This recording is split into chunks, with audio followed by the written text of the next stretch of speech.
Look, I just look like this. I'm not a complete and total fucking scumbag. And the way that I was raised, the people that I grew up with, had a fucking code that they conducted themselves by. And we all know the most famous, most standard, fucking well-known code, and that's Omerta. Whether you know it or not, you know what that means. It means don't talk to the fucking police, don't turn on your fucking people. But something that a lot of these criminals these days got messed up is there was a code that preceded this one, and that was no women, no children. There used to be some type of honor amongst thieves, and a lot of loyalty came into play. But these kids these days, these fucking youngsters, this new generation, has shit fucked up. So in this video, I want to talk a little bit about the code of ethics that used to be in play in that lifestyle, in the game, in the streets. And keep in mind, gangsters mean something today that it never meant back in the day. Gangsters didn't mean that you fucking carried a gun and you shot before you'd fight and you sagged your pants and you listened to rap music. Gangsters used to be about community. Gangsters used to be about family. The term gangster used to mean that you conducted yourself by certain codes and certain fucking ethics. Nowadays, it's just every man for himself. It's a shit show. It's a free-for-all, and that's why people don't respect it anymore. Then these dudes show up to prison. They don't know how to act. They run into real convicts, and they get their whole shit took.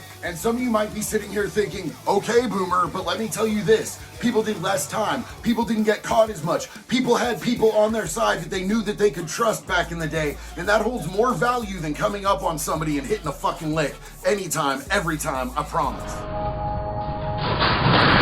Like I've mentioned in past videos, when I started out in the game, the bikers had control of the drug trade in this country. It wasn't the cartels. Like, they were starting to get a footing, but especially in the methamphetamines trade, that was all white boy bikers, man. The crazy old ass motherfuckers who were cooking that shit in fucking trailers and getting wild all the way across the streets. And these were really some of the last motherfuckers to uphold the code of ethics when it came to criminal activities and how to conduct yourself. But they definitely did not start that shit. It started with the Irish gangs back in the day, the Dead Rabbits, all of those gangs. The Irish were brutally oppressed in this country when we first got off the boats. People were throwing rocks and potatoes at us. They wouldn't give us jobs. All the fucking places that were hiring had signs on the doors that say, Irish need not apply, Paddy use side door. We were second-class citizens, so we figured, you know what? Run it. Fuck it. We started criminal gangs and criminal enterprises, and the Italians sort of took cue from us, man. Like, we started that shit in this country.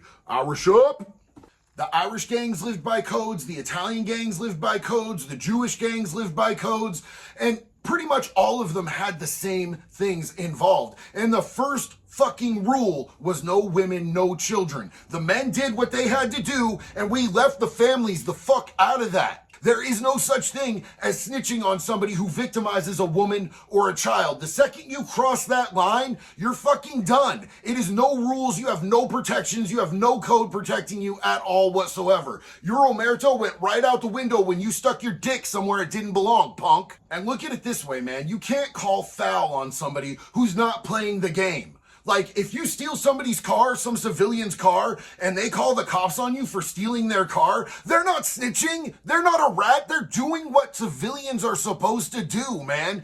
You're the one who committed the crime. If you get caught, they were supposed to report you. How else are they supposed to get their car back? Be better than the cops at it. That's the fucking game, bro. Now, personally, I can tell you for myself, if someone that I fucked with turned out to be a rat or a fucking baby raper, I would take him out to the fucking swamp and no one would ever see him again, right? But I'm not gonna fault anyone who calls the cops on a sexual assault and try to call them a fucking snitch. That's just bullshit. No women, no children supersedes anything else. Once you break that rule, man, you're opening the doors for whatever comes to you, and I will not feel bad for you. But when it comes to the most famous rule, the Omerta, the don't talk to the police, man, there was a shootout between two biker gangs, and there was like 72 people involved. And you know what? Not one of those people said shit. Even though the cops knew what happened, even though the cops knew what it was about, nobody said a single fucking word. And guess what? Every single one of those people went home. If you can get into a crime with somebody, if you can hit a lick with somebody, if you can be doing business with somebody, and then you can fucking roll on them, there's bitch in your blood, and I can't fucking help you, son. I will never rat on foe or friend, ever, period. I've known drug dealers that told on rival drug dealers to get the competition taken off the streets.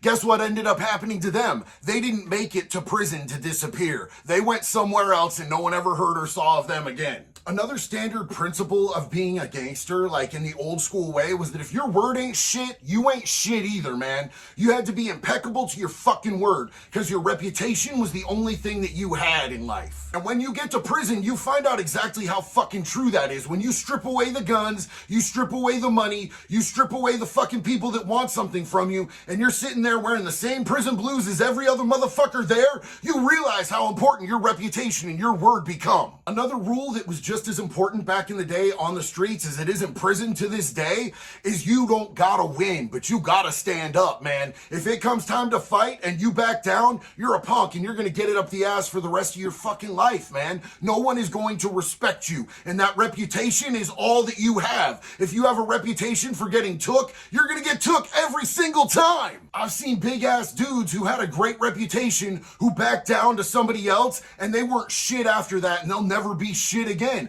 I've seen big ass dudes lose fights to little dudes and keep their fucking respect because when it came time to throw them, they fucking stepped to it. Every truly successful organization in the criminal enterprise that has longevity has been about their community. Even if it's just for the purpose of longevity, they give back to their community. They protect the elderly and the children in their community. They donate to causes in their community. They do some type of service for their community that goes above and beyond. Back in the day, the mafia, the mob, the fucking Irish, all of those fucking organizations used to donate food to the hungry. They used to take care of widowers with kids. They used to give to fucking orphanages, and you know what? They had high standing in the community. The gangsters today, nobody fucking respects them. Fear will only get you so far, man. Somebody being afraid of you might stop them from crossing you for a minute, but when it comes down to it, in the end, not being a fucking stand-up dude is gonna get you fucked every time. You can see a lot of these differences really fucking clearly once you hit a prison yard, man.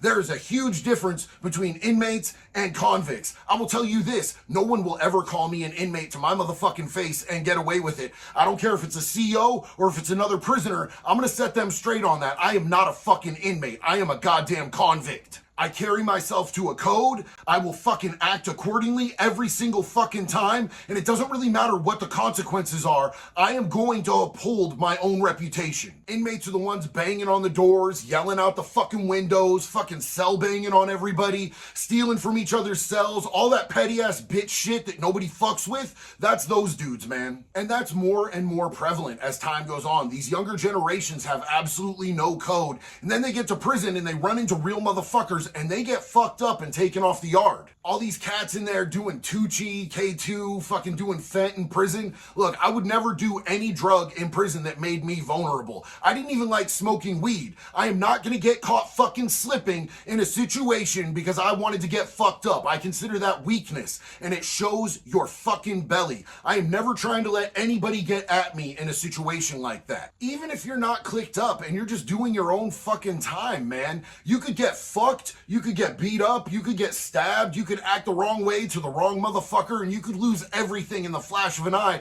and not even know it because you're fucking off fucking K2. That shit's disgusting, man. Have you seen the videos going on YouTube right now of what's going on inside prisons? That shit would have flown back in the day. It's gross. I wouldn't have done that on the fucking streets in my own house with my door locked, bro. I'd feel like too much of a fucking bitch. When I was conducting business, I wouldn't even drink. That's part of why I was wired so well for amphetamines, because it helped me hyper focus. I could be well aware of everything that was going on around me and still be fucked out of my gourd. Also, it turns you into an instant 7-Eleven. You're open for business 24/7, all day, every day. But even at my worst with methamphetamines, man, I conducted myself by a certain code and fucking standard. I forced myself to eat. If you're too skinny, you're fucking identifiable as a fucking tweaker, and then you can't do crimes. You're gonna be getting pulled over all the fucking time. You're not gonna be able to go and do fraud. People are gonna feel like you're weak. I forced myself to sleep, man. If you haven't slept in forever and you're nodding out places, if you're fucking hallucinating, if you're in a meth psychosis, you are a fucking easy ass target. I forced myself to shower at least once or twice a day. You have to be hygienic. You have to dress well. You have to keep yourself to a certain standard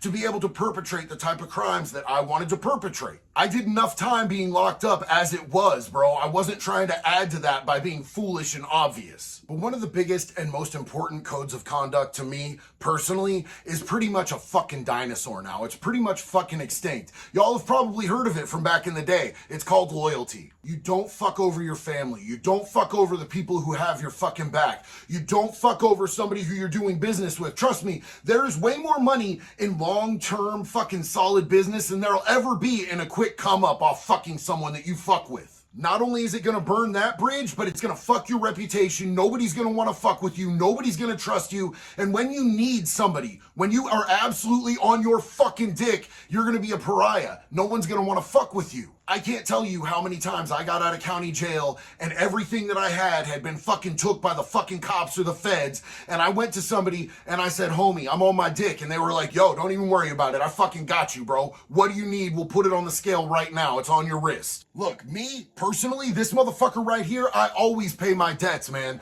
I would feel like a baby back bitch if I owed somebody else money, man. I don't want to be in nobody's pocket. I don't want to feel like nobody's got nothing hanging over my head, bro. I pay my motherfucking debts every single time. And shit goes wrong in the criminal world. Shit that you're not expecting to happen happens. But you're gonna hear about it from me. If I owe you and there's a payment due, you're gonna hear it from me. You're not gonna have to come find me, bro. I'm gonna be calling you, I'm gonna be knocking on your door, and I'm gonna let you know what time it is and how I'm gonna make it right. And that's the kind of solid business that keeps you going in a criminal fucking underworld. Understand that it doesn't matter how big you are. Nobody is fucking bulletproof. Everybody is susceptible, man. I'm never gonna be the motherfucker who's looking over his shoulder his entire life. I won't live like that. But the truth is, at the end of the day, there is no game anymore, man. There is no code of ethics anymore. It's all just a bunch of static. It's all just a bunch of bullshit. It's all just a bunch of petty ass drama. Everyone out for themselves and people fucking each other over now. And that's why I don't fucking play. I do not fucking play anymore. I don't want to be involved in any of that fucking world anymore. That's why I got out. And I love my life today, man. My life in recovery, helping other people find recovery, helping people get out of prison and find a new way, helping people get off the streets, out of the fucking bushes and find jobs, get into recovery, get their kids back. That shit means everything to me. And all of these principles are still applicable in the real life world, but I'm not putting myself at risk anymore because I judge everything by a risk to reward basis, and none of the risk is worth losing the life that I have today. And that's what I recommend to you, man. Prison sucks. Dying in the streets sucks. Overdosing fucking sucks. Losing your family sucks. None of this shit is worth it, I promise. So don't think for a second that I'm encouraging anybody by talking about this shit. My real point here is the game is dead. Anyone who watches my videos knows that I talk about prison a lot, but I think everyone on here is smart enough to pick up on the fact that prison is not cool. It's not somewhere that you want to go, and I'm not amping up prison, man. I'm trying to tell you guys what it's really like so that you guys don't ever have to go and experience that shit. As always, I appreciate you guys for tuning in, man. If you like this video and you got something out of it, drop something in the comments for me, man. If you didn't, you don't want me to go this direction anymore, drop something in the comments on that too. If you have a video suggestion, I want to hear it. Drop that shit in the comments. I appreciate you guys. One love. Be good or be good at it.